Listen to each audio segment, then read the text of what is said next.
So we're here in a place called Villefranche Conflent or something like that, and it's a place where we're going to stop and charge the car up.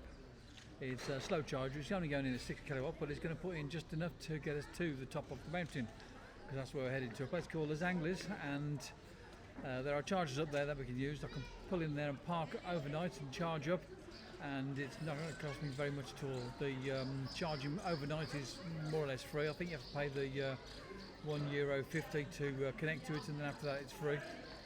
And it's the same brand as chargers I'm using here, a Reveo one. The Reveo ones here, I can't remember how much I'm paying, but it's only a small amount of money because I paid for the card.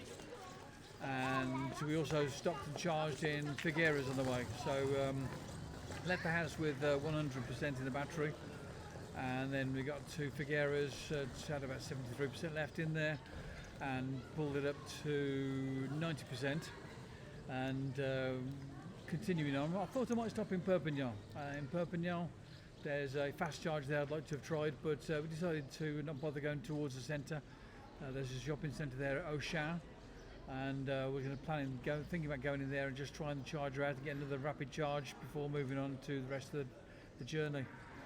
And there's let's see, 53 kilometres to go approximately, something like that.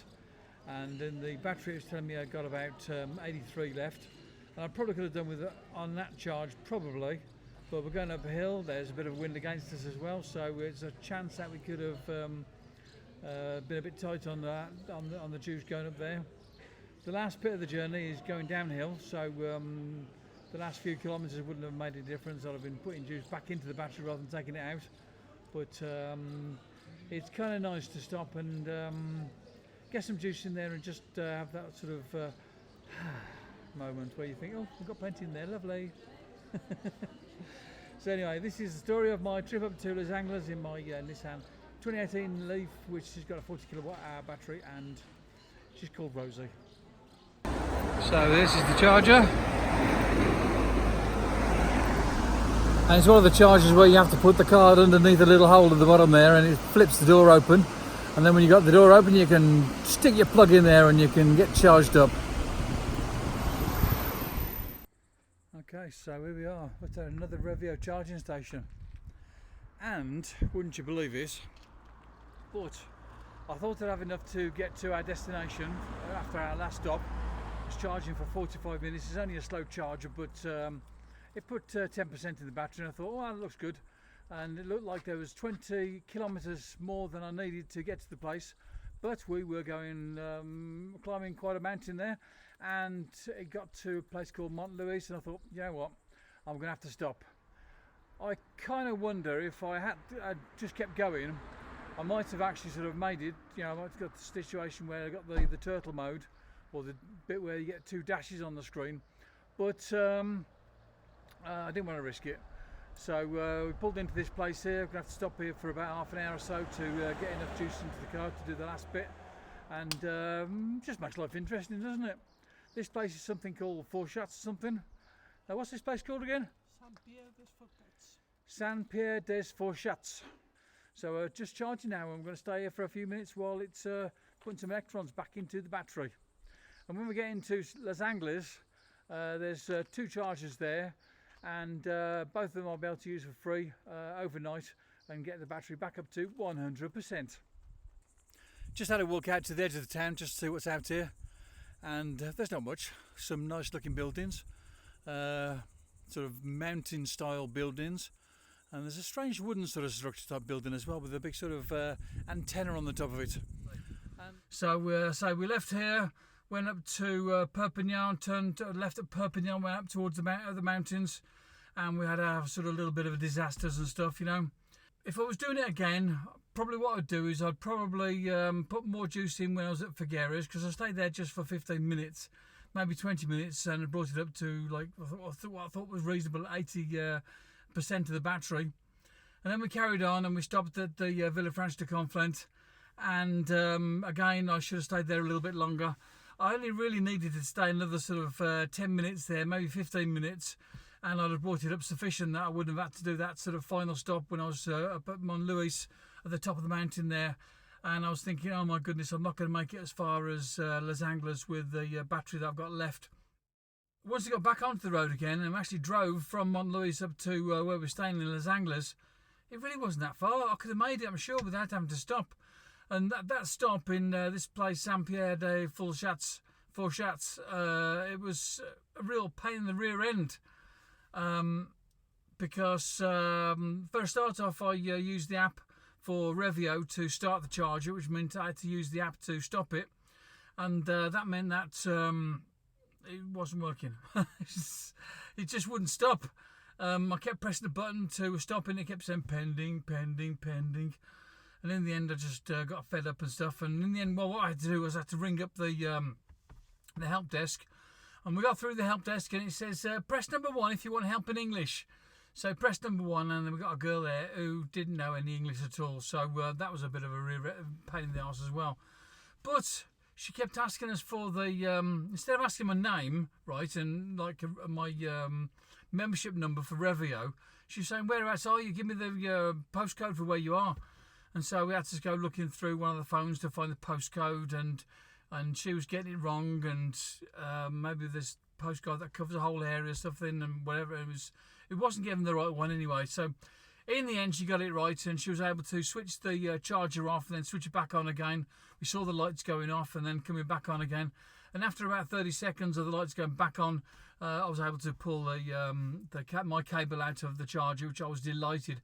A huge cheer of relief when I was able to get my cable back. So anyway, we got to the hotel in Les Angles, and I was thinking, great, there's a charger right in front of the hotel. So it would have been good. It would have taken 2 minutes to drive there, 5 minutes to walk back, maybe 10 minutes to walk back at the most, because I was coming back up the hill. And we got there, and one of the charging lights was showing red, so that was not going to be working. On the Reveo application, it says one of them was unavailable. It says the other one was available, but it wasn't, because the other one didn't have any lights on at all. I put the card in there to see if it was going to work, and it didn't. So that was a bit annoying. But anyway, it didn't really matter too much, because I knew there was another Reveo charger in the town, and it was more likely to be in good condition because it's right next to the police station. So I pulled in there, got the car plugged in, and left it charging overnight. In the end, the charge worked out at around about €3, which is still not bad, really. You know, we put 33 kilowatt hours into the battery, and I was quite happy with that. So anyway, that was good. So we decided to come back back home a different way, and we sort of took the roads going through a place called Livia, which is a small Spanish enclave, which is within the French border. So we drove through there. It's a nice little place. And then carried on through on the way towards Puig-Cerdà. Now, Puig-Cerdà, it was not too difficult to find the charger. Using PlugShare, you can press a button to get directions, and I have the directions sent through to Waze. And when I was following the directions through to Waze, it said take a right turn at the end there and go around. And we looked in the car park, and it wasn't there. And that's quite often what happens. You don't get an exact sort of spot. I think what I should have done while I was there is I should have used the app What 3 Words, and that is an app which divides the whole of the globe into 3 metre squares. And so if I'd have done that, then I could have pinpointed the exact spot to within 3 metres of where the charger was. And then that would allow other people to find the place a whole lot easier if they use that system as well. Google do something similar, but it's not quite as easy as 3 words. And there's like a little bit of a code and the name of the place afterwards. It's not as good as What 3 Words, to be quite honest, but it's something that you could use, and I suppose it's because it's Google, it's going to be more ubiquitous, you know. So anyway, that was something I could have done. I also forgot to take a photograph of Rosie while I was there.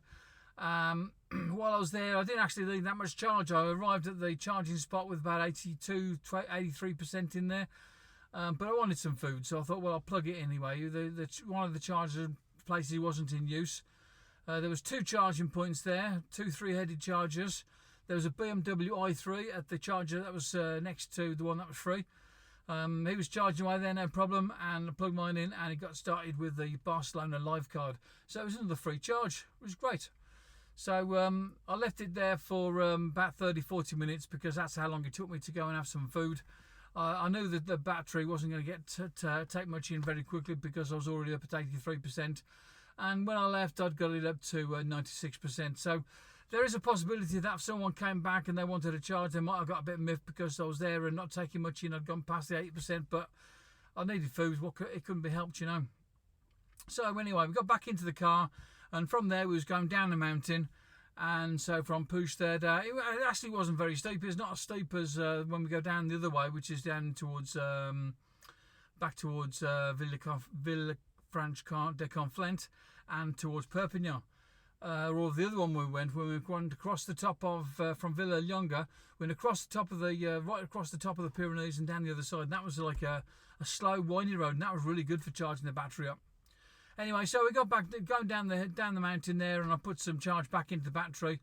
I can't remember how many kilometres I got, and I was looking at it, and it was just the same amount of battery charge as I had in before, and everything was looking good. So I thought that was going to be stopping someplace in a place called Berga, spelled B-E-R-G-A, and I thought it was going to stop there, but we didn't. So I was going to do some more filming, but we just kept driving. And it was a nice easy drive because I got Pro Pilot Assist. It does half the work for me. And eventually we just got back home, and I was a bit tired because we did 400 and something kilometres over the weekend, and 466 I think is about the right number. I'll put an exact number in later. And finished off the day by giving Rosie a good wash and brush up. So I got the hose out and the Karcher thing and the hot spray and the foam spray to put onto it first, and was giving Rosie a good rub all over, as you do.